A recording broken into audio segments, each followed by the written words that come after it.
नमस्कार दोस्तों, आपका स्वागत है हमारे इस चैनल में।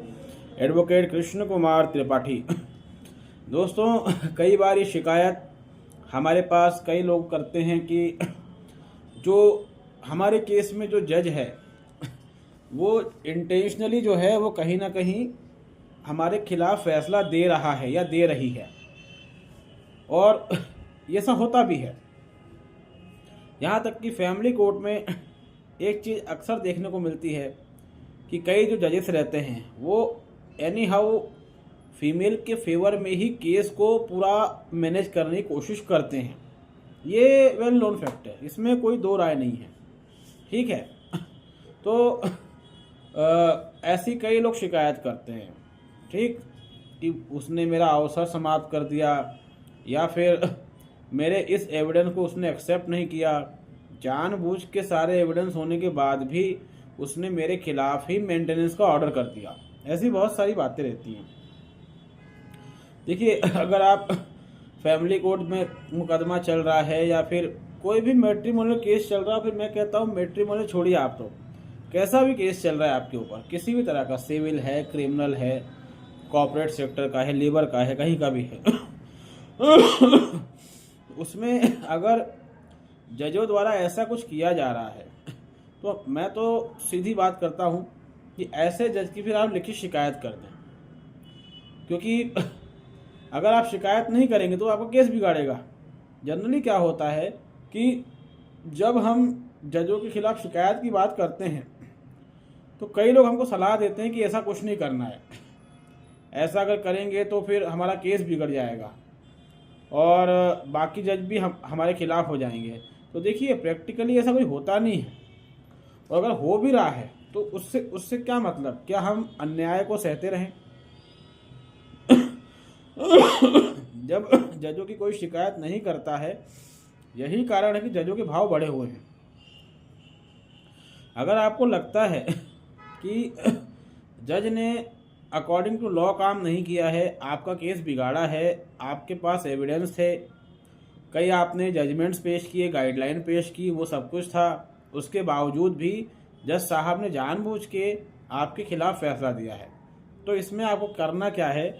इसमें पहले तो आप जज साहब की सारी ऑर्डर शीट निकाल लीजिए जो आपके केस से संबंधित है, और उन ऑर्डर शीट को निकाल कर उसका अच्छे से आप जो है एनालिसिस कीजिए, अवलोकन कीजिए, अध्ययन कीजिए, ठीक। और उसमें उन पॉइंट्स को पकड़िए कि कहाँ कहाँ जज साहब ने मिस्टेक करी है और कहाँ कहाँ किसी गाइडलाइन का वायलेशन किया है, और उन सारे पॉइंटों को पकड़कर एक बड़ी सी एप्लीकेशन आपको बनानी पड़ेगी विजिलेंस रजिस्ट्रार के फेवर में, मतलब जज के खिलाफ और विजिलेंस रजिस्ट्रार के लिए। जो फैमिली कोर्ट्स या डिस्ट्रिक्ट कोर्ट के जजेस होते हैं, इनकी शिकायत विजिलेंस रजिस्ट्रार के वहाँ पर होती है। ये एक डिपार्टमेंट होता है हाई कोर्ट में। आपके हाई कोर्ट की जहाँ भी बेंच होगी वहाँ एक विजिलेंस रजिस्ट्रार बैठता है, ठीक है। उसी के पास इन जजों की शिकायत होती है।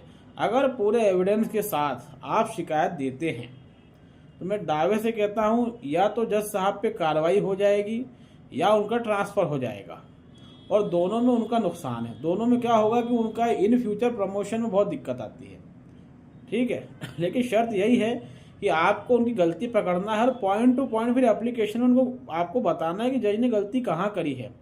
एक दो गलती अगर जज करता है तो माफ़ हो जाती है, ऐसी कोई गलती जो किसी कन्फ्यूजन के कारण हुई होगी ऐसा लगता है तो माफ़ है। लेकिन अगर आपका पुख्ता सबूत है और आप देख रहे हैं कि जानबूझ के हर स्टेज पे हमारा केस बिगाड़ रहा है या हमारे विरुद्ध काम कर रहा है, और कई गाइडलाइन सुप्रीम कोर्ट की या हाई कोर्ट से उसको फॉलो नहीं कर रहा है, अकॉर्डिंग टू लॉ काम नहीं कर रहा है, तो आपको पूरा राइट है कि आप जो है एक एप्लीकेशन ड्राफ्ट करें, अच्छे तरीके से ड्राफ्ट करो, उसमें हर जगह बताएं कि उसने यहाँ गलती की है, यहाँ क्या होना चाहिए था और हुआ क्या है। जब आप ऐसा करेंगे 100% जो है जज के खिलाफ कार्रवाई होगी, कई मामलों में हुई है। अब यहाँ पर एक्चुअली होता क्या है कि वकील डरा देते हैं कि नहीं, जज की शिकायत नहीं करना, केस बिगड़ जाएगा, बाकी जज उसके दोस्त हैं, सब आपस में कनेक्टेड रहते हैं, तुमको दिक्कत हो जाएगी। देखिए, मैं रियलिटी बताऊं तो ऐसा कुछ नहीं होता। ये आपस में कनेक्टेड रहते हैं, ये बात सही है, लेकिन जब इंक्वायरी होती है ना तो कोई किसी के पछड़े में पड़ना नहीं चाहता, ठीक है। जितने भी जिला कोर्ट के जज है, जब इनकी शिकायत होती है तो इन पर कार्रवाई होती है। एक बार हाई कोर्ट और सुप्रीम कोर्ट जजों की शिकायत करना थोड़ा मुश्किल है, लेकिन जिला कोर्ट के जजों की शिकायत करना बहुत आसान है। अगर आपको ऐसा लगता है कि जानबूझ के कहीं कुछ गड़बड़ है, मेरे केस को बिगाड़ने का प्रयास किया जा रहा है, तो आप इनकी शिकायत पक्का करें। ठीक है। किसी के बहकावे में ना आए कि ये नहीं करना वो नहीं करना। भाई हम वहाँ न्याय मांगने गए हैं, अगर हमें न्याय नहीं मिल रहा है और हमें लगता है कि जज साहब या तो मैनेज हो चुके हैं या फिर इनका जो एटीट्यूड ही ऐसा है कि कहीं ना कहीं ये पुरुष विरोधी हैं या न्याय विरोधी हैं, ऐसा कुछ भी लगता है, तो बिल्कुल भी मत घबराइए, तुरंत एक्शन लीजिए। और हम तो कहते हैं जितनी शिकायत कर सकते हो उतना अच्छा है।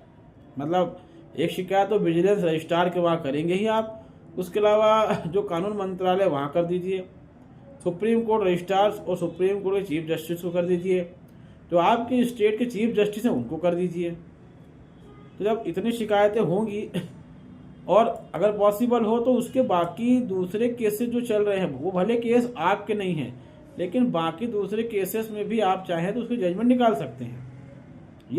ये सब संभव है। और उन जजमेंट की सर्टिफाइड कॉपी निकलवा कर पूरा बंच बना के आप भेज सकते हैं। तो इसका फायदा आपको मिलता है। और जब आप ऐसा एक्शन लेंगे ना, तो जो जिस भी जज के बाद आपकी फाइल जाएगी वो थोड़ा सावधान रहेगा आपसे। उसको पता है कि ये बंदा सीधे शिकायत करता है, वो पक्का आपसे सावधान रहेगा।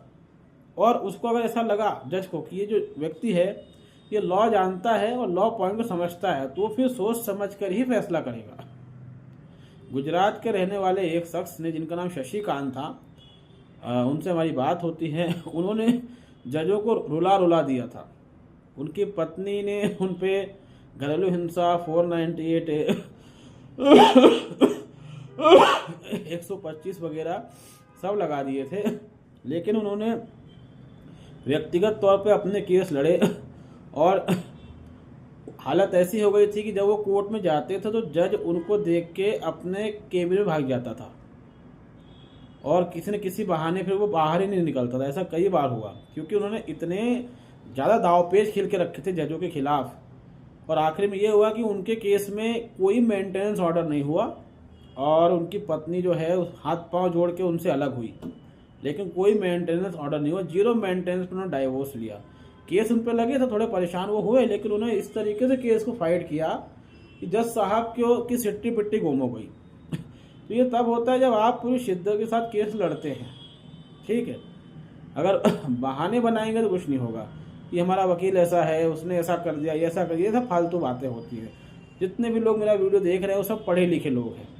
पढ़े लिखे ना भी हो तब भी इतना दिमाग रहता है कि अगर जज गलत है तो क्या एक्शन लिया जा सकता है, क्योंकि ऐसा कहीं नहीं लिखा हुआ है कि जज गलत है तो उस जज को कोई दंड नहीं दिया जाएगा। मगर अक्सर ये जो ट्रेंड चल रहा है पूरे इंडिया में कि वो गलत जजमेंट देता है, हम कुछ नहीं करते, वो भेदभाव करता है, हम कुछ नहीं करते, तो इसके खिलाफ बोलिए। जब ऐसा करेंगे तो कहीं ना कहीं जजों को भी संभलना पड़ेगा कि आजकल ज़माना बदल गया है, अब मनमानी नहीं चलेगी। सुप्रीम कोर्ट की कई गाइडलाइन हैं जो फैमिली कोर्ट्स के से रिलेटेड हैं, फैमिली मैटर से रिलेटेड हैं। उन सारी गाइडलाइन को जो जिला कोर्ट होती है, फैमिली कोर्ट होती है, वो मानती नहीं है। हमने कई केसों में इस चीज़ को नोटिस करा, वो उसको मानते ही नहीं है। परिणाम ये होता है कि आखिरी में जो झेलना है वो लड़के वाले को है और उसके परिवार को है। तो आप इतनी प्रतीक्षा कर ही क्यों रहे हैं? आप उसकी जो आपके केस में जितनी भी ऑर्डर शीट उसने लिखी है और उन ऑर्डर शीट को देखकर अगर आपको ऐसा लग रहा है कि ये तो खुल्लम खुल्ला एक तरफा चल रहा है, चल रही है, निसंकोच होके बढ़िया सी एप्लीकेशन ड्राफ्ट कीजिए, सारे पॉइंट को उसमें इंक्लूड कीजिए। जज साहब या जज साहिबा ने जो भी जजमेंट दिए, जो भी ऑर्डर्स दिए आपके केस में, वो सारी ऑर्डर शीट निकलवा लीजिए, उन सबको बंच बनाइए और अच्छे से करके आप जो भी हाई कोर्ट में विजिलेंस रजिस्ट्रार बैठता है उसके बाद भेज दीजिए। जब ऐसा आप करेंगे उसके बाद देखिए फिर क्या होता है। और उसमें ये भी लिख दीजिए कि मुझे यहाँ से न्याय की उम्मीद नहीं है, मेरे केस को कहीं और ट्रांसफ़र किया जाए, क्योंकि न्याय जो है वो कहीं ना कहीं फंडामेंटल राइट्स है, वो मुझे मिलना चाहिए। मैं देश का नागरिक हूँ।